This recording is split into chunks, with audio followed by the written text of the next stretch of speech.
ചേച്ചി മുഖം കണ്ടിട്ട് എന്തോ വിഷമോ. എന്താ ഇവരിന്ന് വീട്ടിൽ വരുമെന്ന് പറഞ്ഞിട്ടാണ് ഞാൻ ഗിരിജയായിട്ട് ഒന്ന് രണ്ടും പറഞ്ഞിട്ട് ഇവിടെ വന്നേ. ഓ അപ്പൊ അവര് എന്നെ കണ്ടിട്ടേ പോവുള്ളൂ പറഞ്ഞിട്ട് നേരം കിടും വന്നു.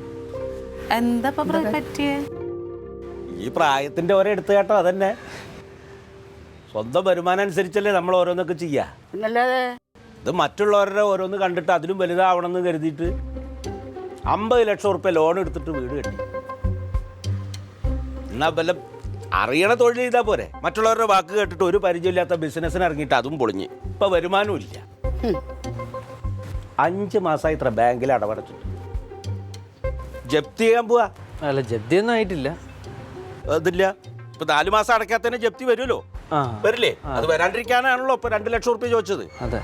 അപ്പൊ ഒരു 4 മാസത്തെ അടവടയ്ക്കാൻ വേണ്ടിയിട്ട് ഗിരിജയുടെ പണ്ടൊക്കെ വെച്ചിട്ട് ഒരു 2 ലക്ഷം ഉറുപ്പ്യ തിരിമറി ചെയ്യുമെന്ന് ചോദിക്കാനാണ് ഇപ്പൊ ഇവര് വന്നത്. അല്ല, അപ്പൊ ഈ കൊച്ചിന് ജോലി ഉണ്ടെന്നാണ് പറഞ്ഞത്. ആർക്ക്? ഈ കൊച്ചിനാ? ആ കൊച്ചിന് ജോലി കൂലിയൊന്നും ഇല്ല. അവൾക്ക് വരുമാനം ഉണ്ടായിരുന്നു. ഇവൻ എന്നാ രക്ഷപ്പെട്ടില്ലേ?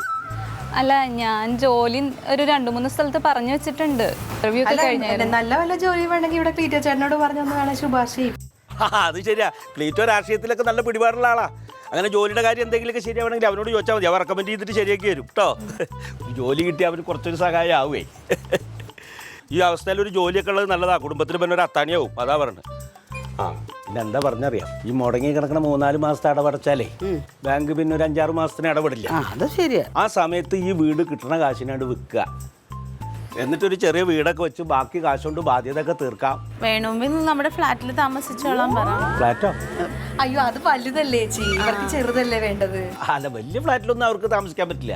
അവർ കിട്ടുന്ന കാശിന് ഇതുപോലെ എവിടെയെങ്കിലും ഒരു ചെറിയ ഓടുവര മേടിച്ചിട്ട് ബാക്കി കാശുകൊണ്ട് കടമൊക്കെ വിട്ടിട്ട് ഈ ഗിരിജയുടെ പണ്ടവും അപ്പം എടുത്തു കൊടുക്കാന്നാ പറഞ്ഞു. ഒരു 5-6 മാസത്തൊരു ഇടപാട്. ഇനി കണ്ട് സൂക്ഷിച്ചൊക്കെ കഴിയുക. ഞാൻ ഗിരിജോട് പറയാം കേട്ടോ. നീ ശ്രദ്ധിക്കുക. ശരി, എന്നാ ഭക്ഷണം കഴിച്ചിട്ട് പോയാൽ മതിയോ? അല്ല, മതിയാ. അതെ, ഞാനെന്നാ ഗിരിജോട് പറയാം കേട്ടോ. എന്നിട്ട് അത് 2 ലക്ഷം കൊണ്ട് കൊടുന്നു തരാൻ പറയാം. ശരി. ഓ ശരി എന്നാ.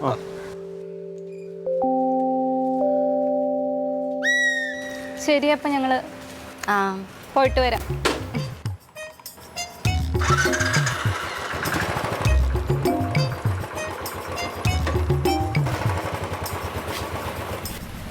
ഗിരിരാജ, എടാ ഇരുന്നിരുന്ന് വയസ്സുകാലത്ത് നീ ഒരു പെണ്ണിനെ കെട്ടാൻ പോയി. പെണ്ണ് കെട്ടിക്കൊണ്ടുവന്നു. ആദ്യം കുടുംബം നോക്കിയിട്ട് വേണം പെണ്ണ് കെട്ടാനുള്ളത്, അറിയാമോ? ആണോ, അവരിവിടെ ഒന്ന് എന്തൊക്കെ പൊങ്ങത്തരമാണോ പറഞ്ഞത്?